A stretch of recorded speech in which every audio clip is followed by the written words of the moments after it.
from a foreign investment standpoint, we're just going to move the fact pattern on a little bit. So here, Tanit is going to be making an investment into Singapore. And in this investment, he will be investing into a form of insurance wrapper and also bankable assets through an investment account.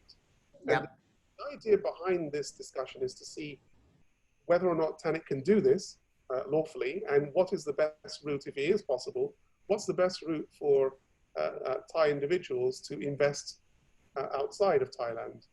So the questions are basis on which foreign investment may be made, whether foreign investments may be held directly, tax consequences of directly held foreign investments, and will there be any CRS, common reporting standard, reporting from Singapore to Thailand with respect to these assets acquired in Singapore? So I'd invite Joe to lead the discussion on these particular questions. Okay, so for the first question, basis on which the foreign investments may be made, Thailand has changed quite considerably over the past 5 years, from previously where they had foreign exchange controls. The Thai authorities have then liberated the regime, and they allowed Thai people to invest in foreign properties and foreign insurance policies. Lately, Thai people are allowed to invest up to $5 million per person, $5 million per person a year, to invest in overseas bankable assets. The process is that when they make the investment, they have to report that to the Bank of Thailand.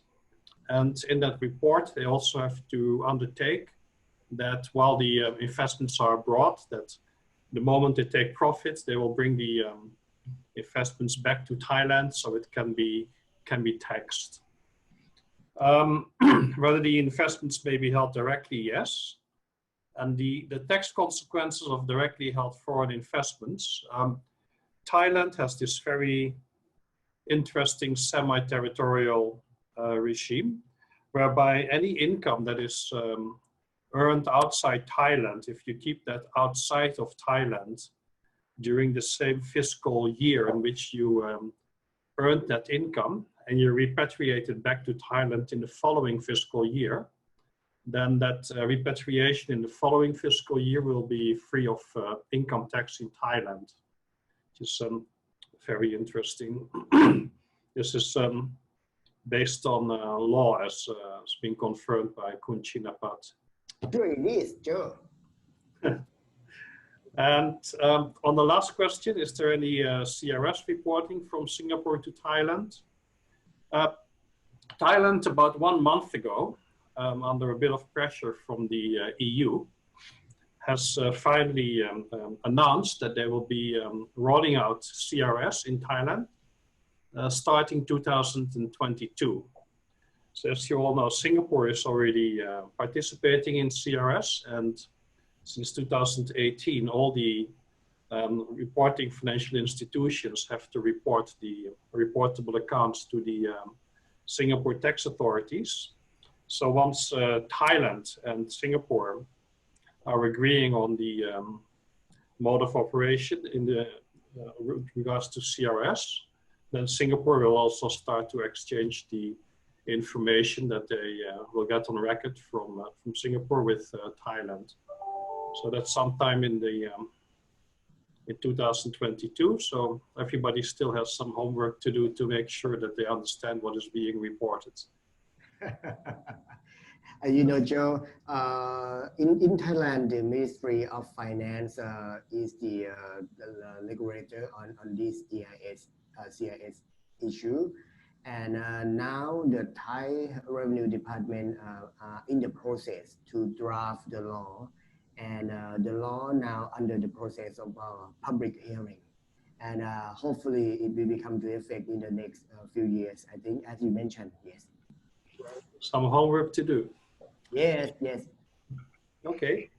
In terms of what if we were, and I'll just show the animation again, what if we were to put the Singapore investments into trust? So if we were to transfer, what if we put the investments are held in trust? What would be the Thai succession and inheritance tax implications if instead of holding the assets individually, TenneT were invited to create Singapore trusts? So that's from a succession standpoint and from an inheritance tax implication. Okay, Zach, this is my turn, right?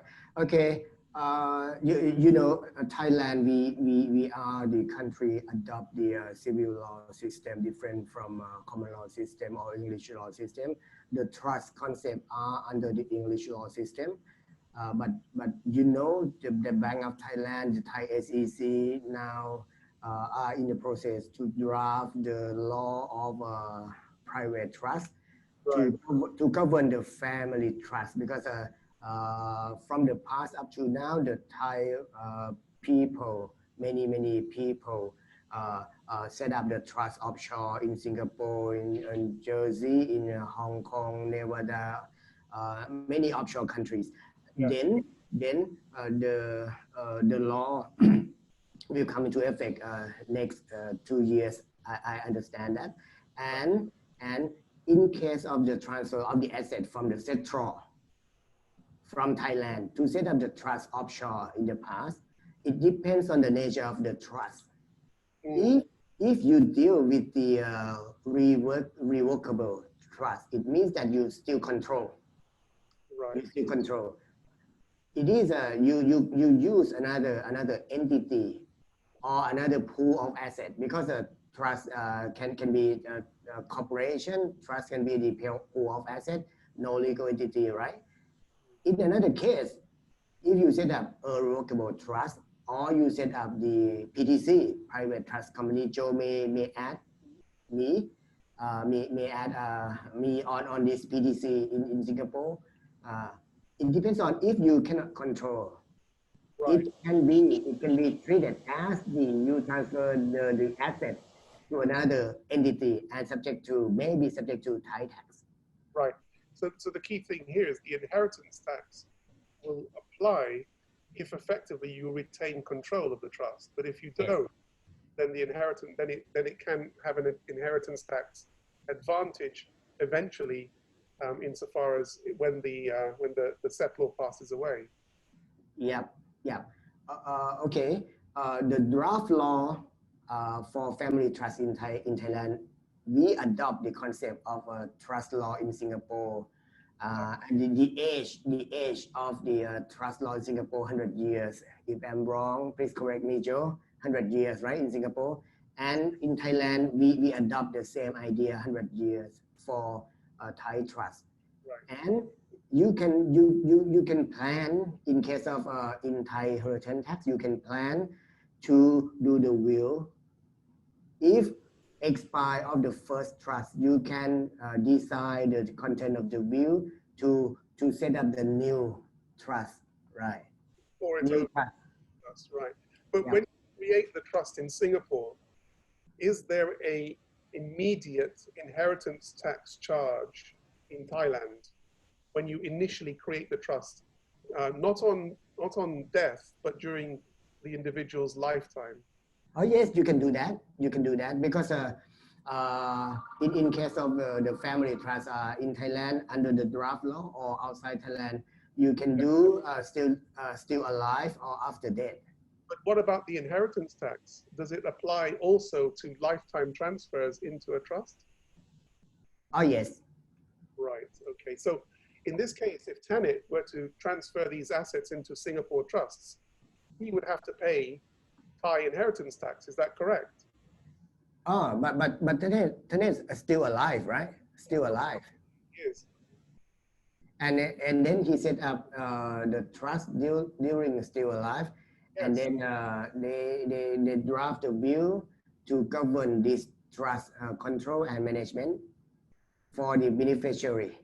Yes, true. But on initially transferring the assets into the trust during his lifetime, is there a Thai inheritance tax payment? Should not be taxed. Should not be taxed because the trust is the another pocket, another place of the asset pooling for central TenneT.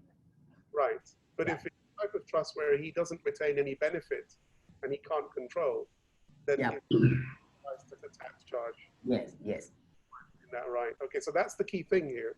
Yeah. The level of control that he retains on the trust as to whether or not the inheritance tax will kick in. Okay. But you know, Zach, in another case, not only tax, because if such assets are the listed company, for example, Tanet owns shares in the listed company in the Thai stock market. This is another issue because not only tax issue, it is a SEC or security law issue as well. Of course, he'd have regulatory issues as well. Got it. Yeah, yeah.